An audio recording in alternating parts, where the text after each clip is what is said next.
One last one.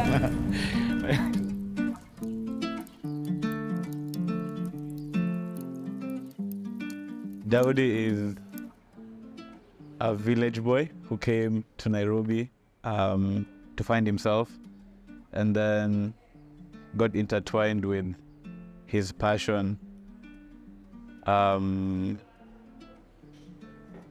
just his love for giving off of what he received when he came here. Daudi is an artist, Daudi is an engineer, Daudi is a mathematician, Daudi is a lover, Daudi is happy now. Yeah, so I'm the creative director of Metamorphosized, which is a streetwear brand based in Nairobi. Also a co-founder of Studio 18, which is a collective of curators pushing the streetwear culture in Nairobi and like to the world. I'm an engineer by profession. Yeah, not practicing, but I'm an engineer by profession. Yeah, I think that's something people are surprised about because of how deep or how long I've been in the fashion space. Yeah.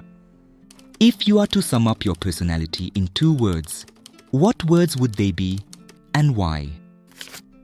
I'd say mysterious and joyful. Yeah. Why mysterious? I just don't put a lot of my things out there. I'm a very private person, so people find out things a lot every time. And then joyful, I'm always smiling, I'm always happy when you see me. Yeah. How did your journey from modeling to creating your own designs begin? I came to Nairobi for school, where I studied civil engineering. So being in school and social media, I tapped into this underground new Nairobi culture because I was into fashion, but I never really met people in that space. So funny enough, I saw a brand on social media. They invited me for one of their pop-ups. I went in, and then as soon as I got in, I just saw people who looked like me, dressed like me. The music they were playing was like the music I'd listened to, but couldn't just like be confident about it. And then with that, the only way I knew of how to tap into that culture was as a model. So I pitched to one of the brands here, like, yo, I'd love to work with you. I can model for you and whatever. And that's how I got in. Yeah.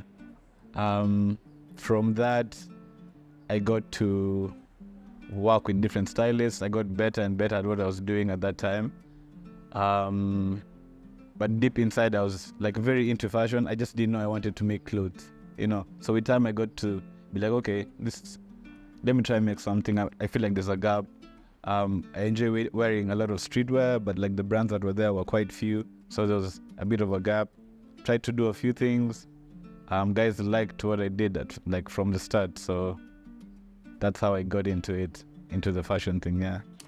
With Metamorphosized, what's the process like from concept to final product? So with Metamorphosized, so the brand stands on 3 pillars.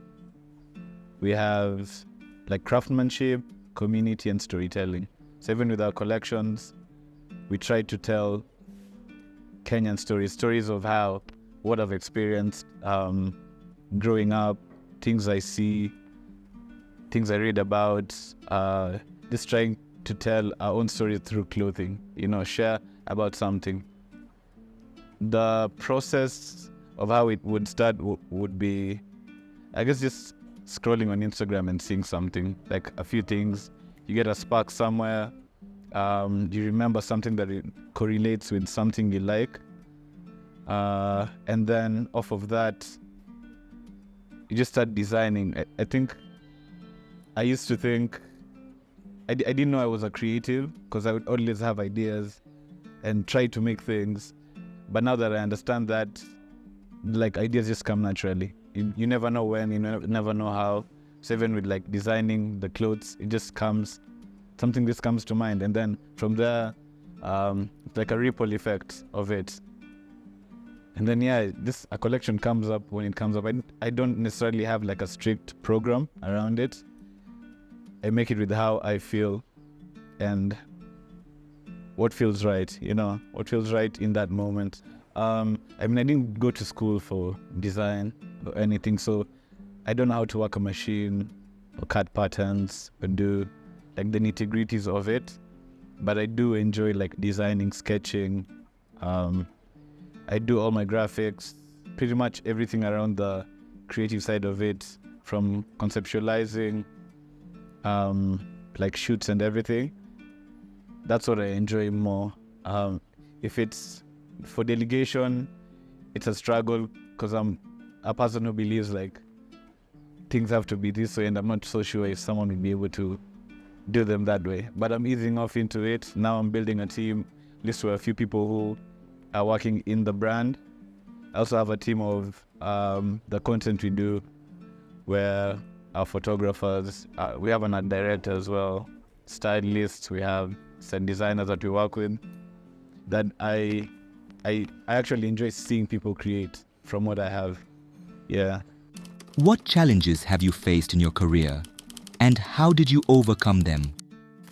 So the main challenge, and I think a lot of people in the fashion space would agree on, is the infrastructure on the back end of making stuff, like making clothes, sourcing fabrics, like different techniques of how you could do things. So how I've gotten around that is I built a production space where we have a team of tailors who we've trained them to work around what we do. So around different silhouettes, specific silhouettes, different cuts, different types of pockets, that we've made sure it's something like they're getting good at, and now they understand how to make things in that streetwear perspective. I think a lot of fundis make clothes from a perspective of what was there before, which is very different from what people are wearing now. Everyone's wearing streetwear. Even in this room here, everyone's like wearing streetwear, but it's very, I was like, when I started out, we were in a space where there weren't streetwear brands really, just a few, yeah. The main issue with the brand, and even at Studio 18 when we were starting off, was consumer behavior. It's really hard to change someone's behavior, someone to start like acting a certain way, that was pretty hard for us, but like we were very consistent with what we're doing, the message we were passing. We built our community that grew very quickly because of how authentic we were. When you walk into our store, it's very obvious, so it's very different, and it just shows how different we are as like growing up here and all our experiences. So I'd say being consistent around what we've been doing, and like young guys being inspired and like believing in what we're doing, yeah. You've embraced collaboration with Studio 18. What inspired its creation, and what's its purpose? So Studio 18 is a collective of cultural curators. We're 3 designers who have 3 different brands. So my brand is Metamorphosized. We have Nairobi Apparel District, and then we have Akiba Studios. Studio 18 started as a store. 3 friends who opened up a store to sell streetwear. And then just grew into a community of people who wanted to be in one space, a community of creatives who, when we do our pop-ups, we do our events, like they were comfortable in that space. They dress how they want. They're sure they'll meet new people, meet different people in the creative space. And then that grew into us just sharing that streetwear culture, curating different spaces, different installations around streetwear, I guess. What hurdles did you and your brothers encounter while building Studio 18? Everyone had a different idea of what Studio 18 could be. So we had to refine it into what we all agreed it could be. With what the store is, with what our events are, with what sound we are pushing, with what stories we're telling. We had to figure it out together into what it is now. So it wasn't as easy. It wasn't just okay, this is what we're doing. We have a business plan. We have da. Nah, it was just us figuring it out slowly, and then knocking heads sometimes, but in the end, it got us to where we are now. Yeah. When did you first realize your brand had achieved major recognition? I think Nasty C was one that like blew my mind. I've always been a huge Nasty C like fan, listening to his music from like being back in high school. And then one day I get a DM from him. It was like, yo, bro, like, what's up? I like your stuff. Like, hook me up. Like, yeah, and then he came by himself to our store, came and bought a lot of things. And he's been supporting ever since. So even just seeing him in person for me was like, what? There's no way what I'm doing, making clothes, is getting me to these places, you know. I'd say Nasty C was one big one. Even Oxlade, same thing. He just came in. We were linked by someone, but after connecting with him, it was like seamless with him. And so yeah, some things you don't really know like when they're happening, but when you think about them, back at them, you're like, yeah, I can't believe what I'm doing now is like what's getting me in these rooms. Who are the fashion icons you admire locally and internationally? I mean, a lot of people who know me and would be even watching this know that I'm a huge fan of Rema, and like who he is, like as a pioneer of what he's doing. I relate so much to that.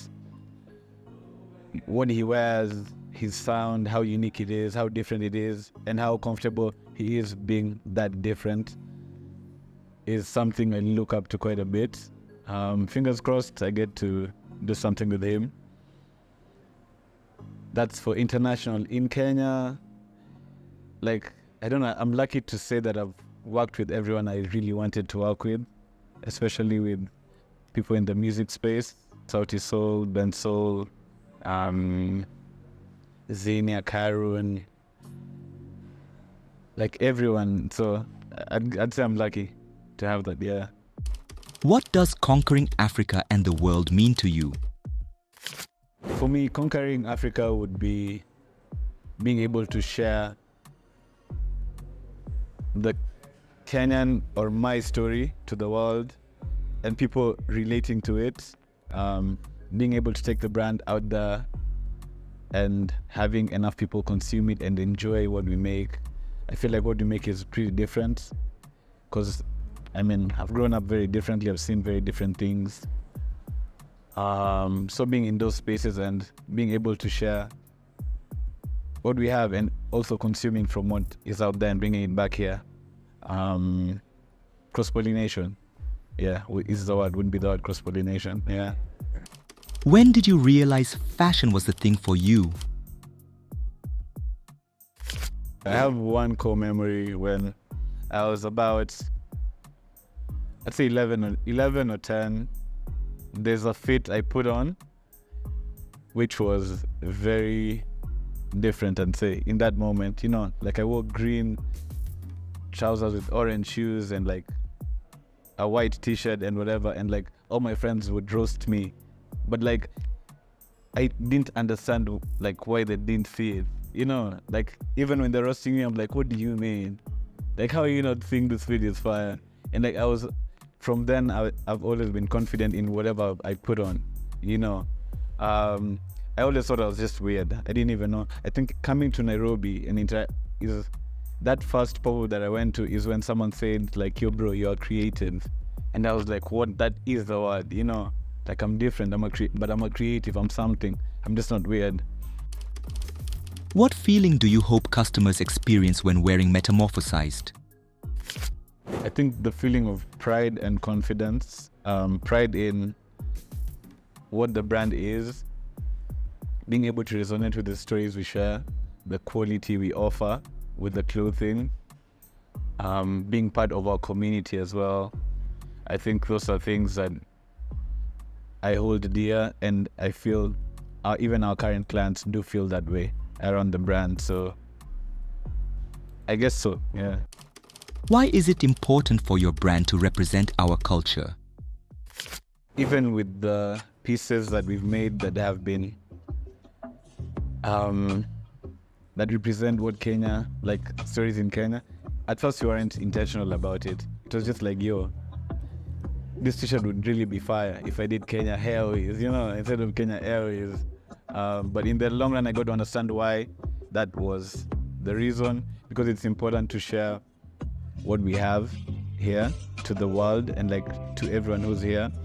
I think there's art in everything, and there's art in everything, and clothes, like what you wear is a representation of who you are, and a lot of people like to represent something.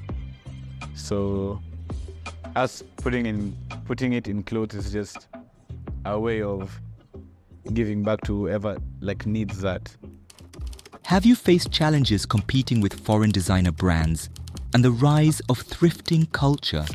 Starting off my brand, I used to be someone who thrifted a lot, and I was a hype beast. I was so happy to have a Balenciaga t-shirt on, or like whatever sneakers I have on. But in the long run,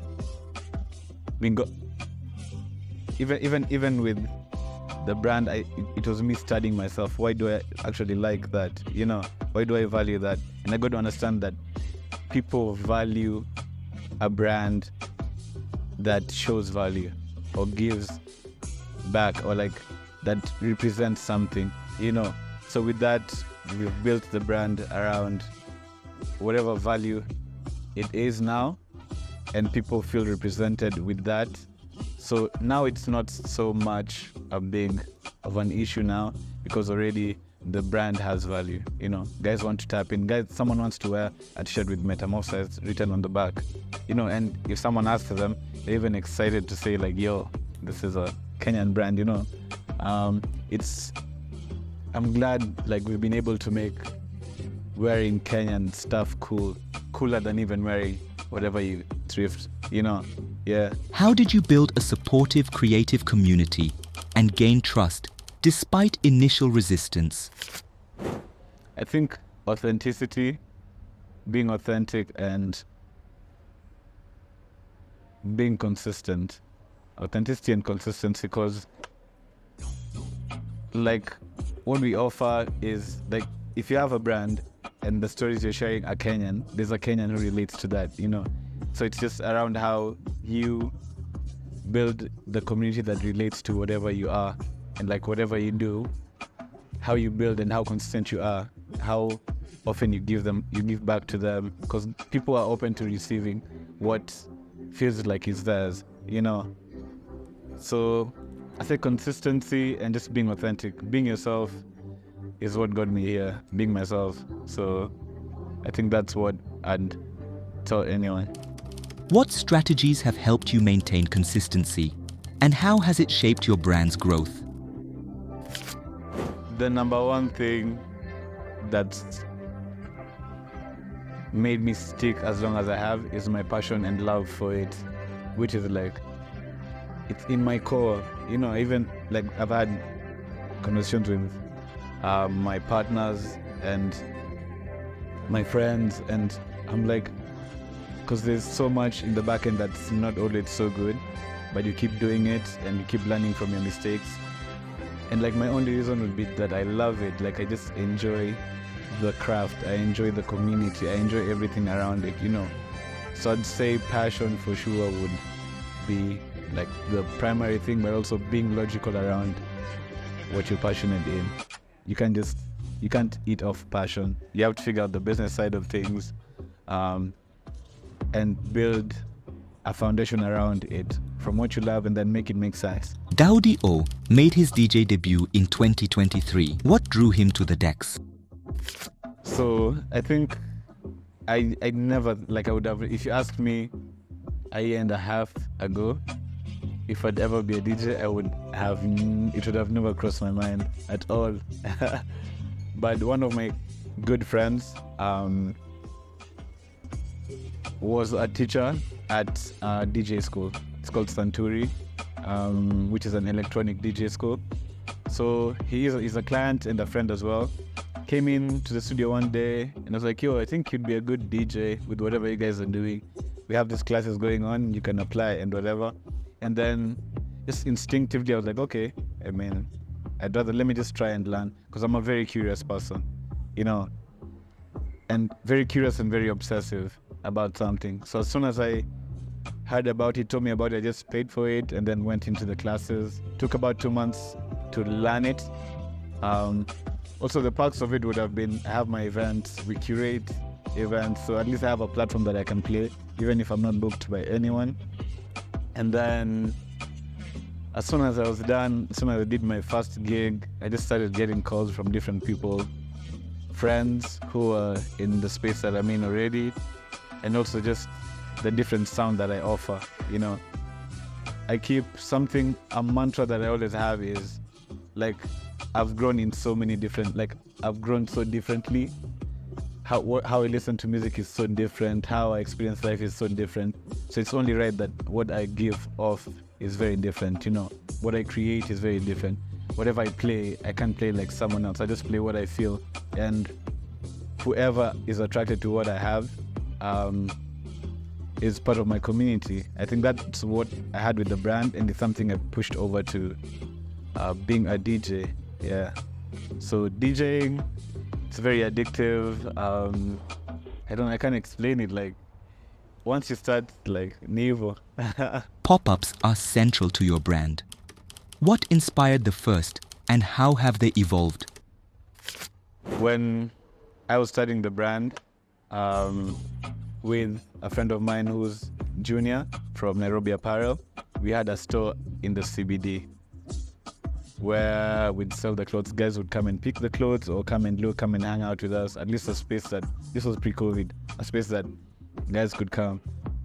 So funny enough, where the store was so interesting, because people always come to the studio and remind us, like, yo, you know, like, I used to know you guys from CBD, because the store was inside a salon.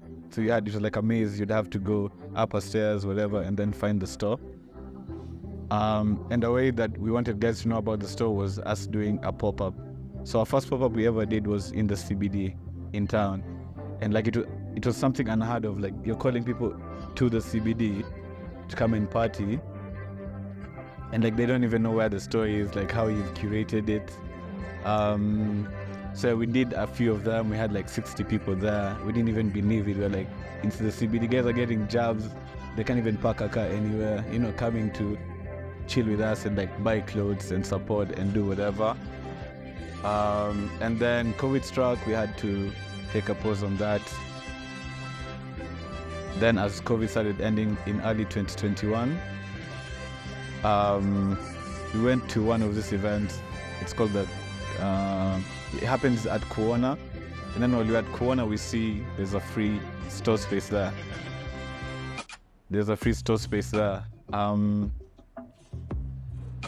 We ask about the store, they show us whatever, we look at it, and then we come back like 2 days later, have a final look at it, and we're like, okay, let's get the space, let's have it for 2 months maximum. We'll pay for 2 months. We're only doing a pop-up here. We're not renting out the space. We just do a pop-up, and then after 2 months we sell out whatever we have, and then we move. We renovate the space, and then we do an open studio, a store opening where we just invite our friends, they come. That I would say was the first pop-up for us, and then guys came. We had a lot of people who came to the space. The next week, guys were flowing into the space. We sold out a lot of the stuff we had in like a week. And then once that week ended, we were just like, yo, bro, we're here. And like, this is where we're meant to be. And we kept doing that. The pop-ups were a way of us bringing people to the store. So every month we'd have a mini party where guys would come, put music, food, whatever. And then guys started coming and like the numbers kept getting bigger and bigger and bigger, to a point where we couldn't even host them at Kuona, at the space that we're in. We had to start finding different spaces. We got sponsors around the the event, and now it's bigger than us. Yeah. How was it like working with Jägermeister? I mean, they did approach us. It was unreal. Like, it didn't make sense for me at first because, again, like, I keep going back to, like, this is fashion. Like, I haven't seen this happen with anyone. Like, here, I don't even have someone to ask about, like, okay, so what do I do? Like, how do I move? What do I say? Like, how much? Whatever. Like, I had so many questions, and we've had to figure it out either way, like, as we go.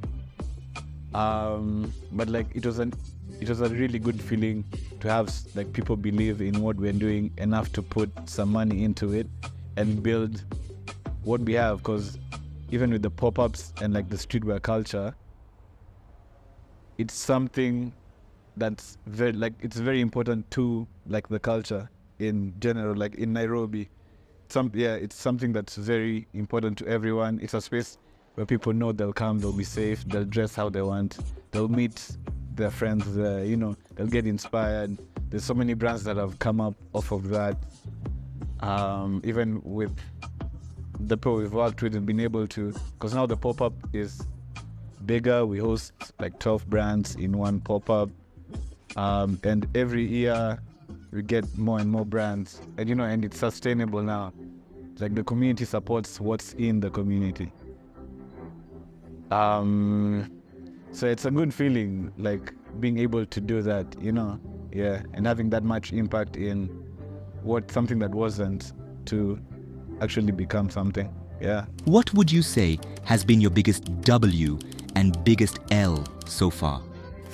I'd say just getting to the position we're in, because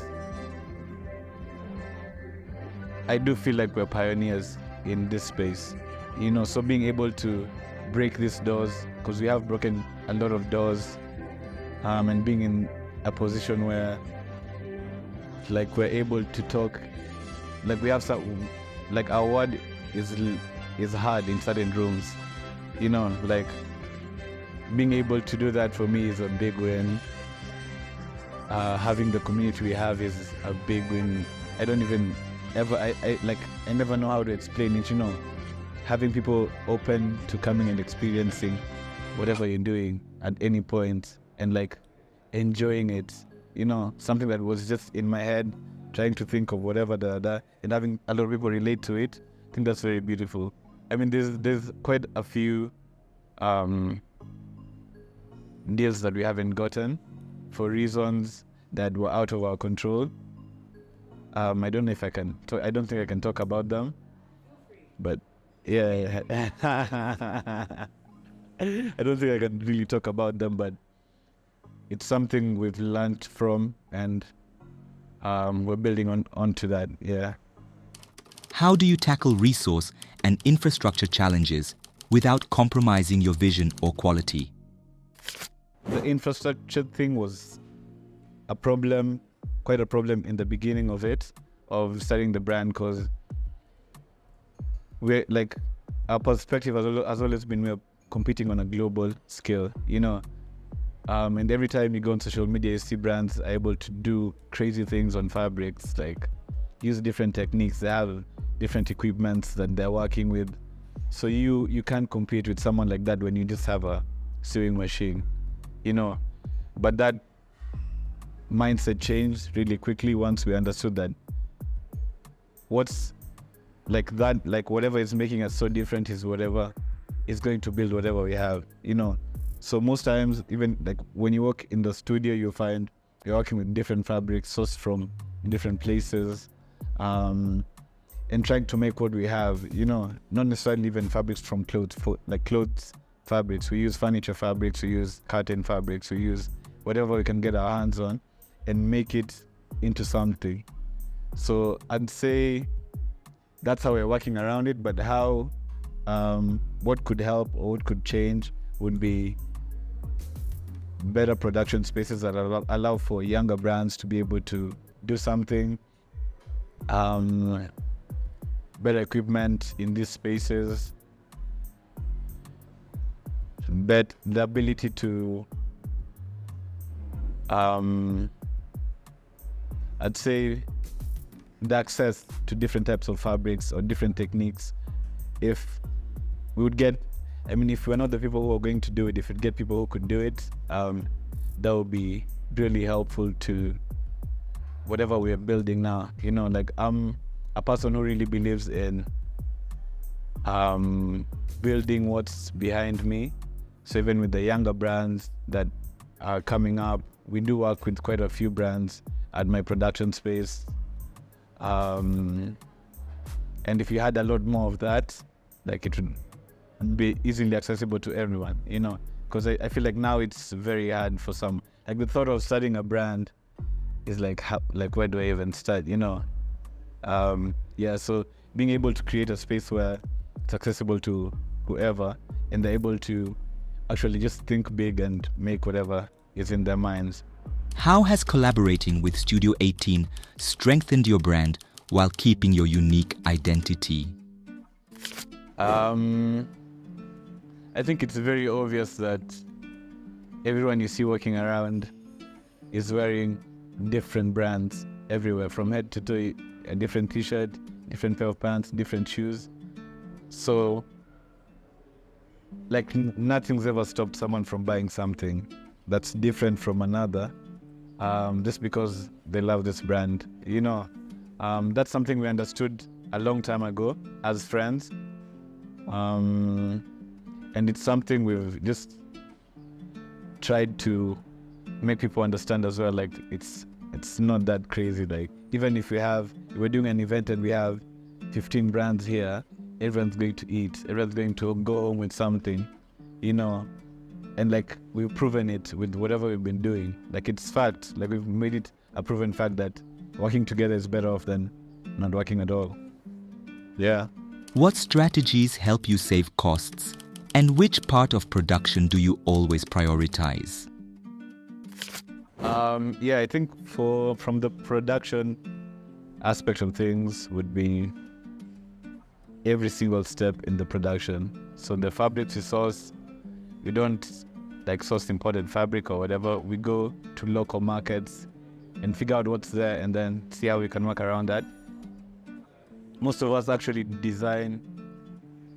design from like backwards. You go find the fabric and then see, okay, what can I do with this? And then how can you play around with that? How would this work with whatever I'm doing?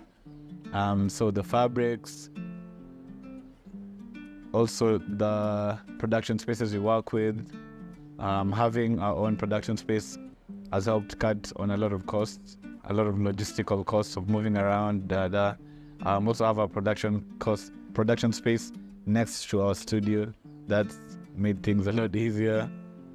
And just being consistent with what we're doing in that product, like in the space, and trying to cut costs with every little thing. The amount of fabric used if we're trying to do wide pants, and the fabric isn't enough, would make them a bit slimmer. We do this and this, in terms of what happens beyond once the clothes are ready. I'd say working with a lot of our friends in the creative space, at least in our community, working with people in our community, guys who believe in what we're doing. If you're giving a shout out? Shout out. I have a long list of people. But like my main team is, our photographer is Matthew Matete. He's a really dope photographer. Our stylist is Kennedy Mirema. He's an amazing stylist, model. Our set designer is Mary Nitakacho. Who's really cool as well. And then, Ken is also our art director. So those are like my top picks. What recent creative block have you faced, and how do you push through it? The most recent block I had, I'd say even maybe like a month ago, when I was working on my current collection. I don't know, things were quite heavy in the country.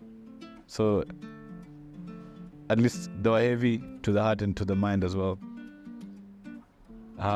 So I decided to most times when I have a creative block, I take time away So I won't design for even a month. I won't pick up my iPad and do anything.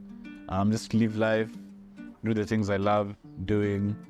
And then most times I'll just find myself like listening to some music and then being like, oh shit, I have something. And then pick up the iPad back and draw something, and then even finish a whole collection in a week or something. So I don't think there's a way I work around it. I just let it be. When I have a creative block, they come a lot, especially as a designer and being part of the brand where you're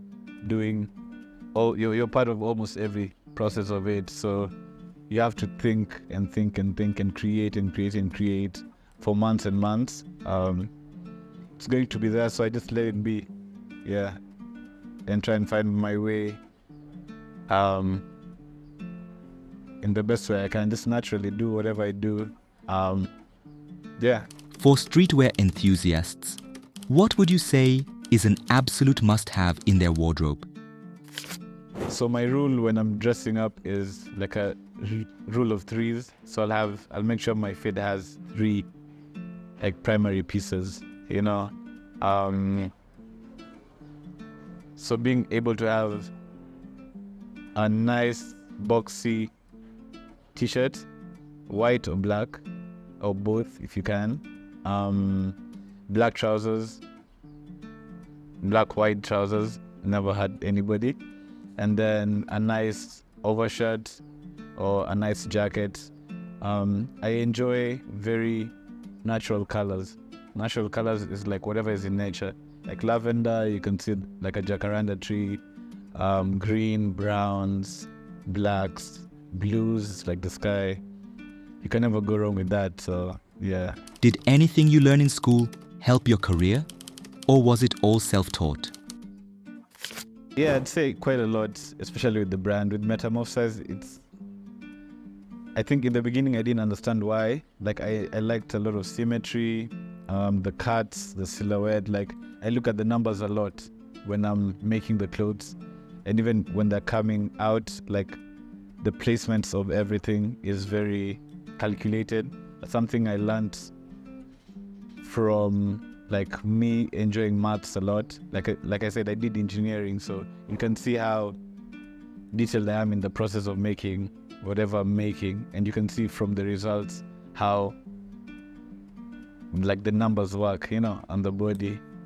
So yeah, that's something I believe in. A fun fact would be how I knew I enjoyed maths was, like Kitambo, when you'd buy credit, you'd have to scratch the numbers. So I'd only look at it twice. Like look at it once and then put twice, and then I'll be done. Or even look at it once and I'm like, oh shit, and I love it. So anytime anyone would want to put the credit in their phone, I'd be like, give it to me, show me.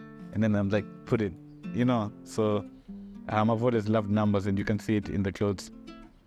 What are you reading, listening, watching right now? A podcast I always recommend is The Business of Hype. It's a streetwear type podcast where they speak around like leaders in the industry, guys who worked for Nike, guys who worked for Stussy, I learned a lot from that. I would recommend anyone in the streetwear space or anyone interested in fashion to listen to that. It's very eye-opening. Something I'm reading now is Shoe Dog by Phil Knight. It's a very common book, but like it's a book that has shown me how things can change, but in your path can change, but when the vision is still the same, and understanding that, and like just having like pillars on what you want to do and how to get there, and then like allowing things to happen. Is there a movie, TV show, book, album which you feel describes your life? I'd say a song would be Upepo by DJ Mura. Yeah, because I'm just going with the flow now, just going with the flow. So yeah. Any person, brand you would like to collab with? Whoever I wanted to work with, I'm already working with now. so people will know it when it drops. I can't mention it here. Yeah. Yeah, you had something. But like with artists, even in Kenya, I mean, a lot of things are in the works with Ben Soul, and I don't know if I should say it, but like Savara and whoever, like the people I look up to, I'm already working with them. So I guess like we're just going with the flow with whatever it is now. What are your top 4 fashion brands? Number 1 would have to be Daily Pepper. I started the brand because of Daily Pepper in a way. I think a lot of Kenyans would relate to seeing that logo and being like, yo, Daily Pepper, it is a cool Kenyan brand, and then you get figured out that they're not. Funny enough, the guys I looked up to came to the studio earlier this year, and it didn't even make sense for me that they were there. Daily Pepper, there's a brand called Studio Nicholson. They're really good with like cuts and the fit of the products. And then 2 more brands, Akiba Studios and Nairobi Apparel District. Yeah. Outside of the 2. Okay. I don't know, can I say locally as well? Like locally there's so many, man. There's Solo Nairobi, Hekima, Nairobi Noise, 1v1 Garments, Pesos Nairobi. Shout out to all of them. And another brand that has been very influential to me was Off-White during Virgil's time. You know, I relate to a lot of things with him, from not even me trying to be like him, from just how life has been for me, from what I studied to how my brand is and like what culture I'm in.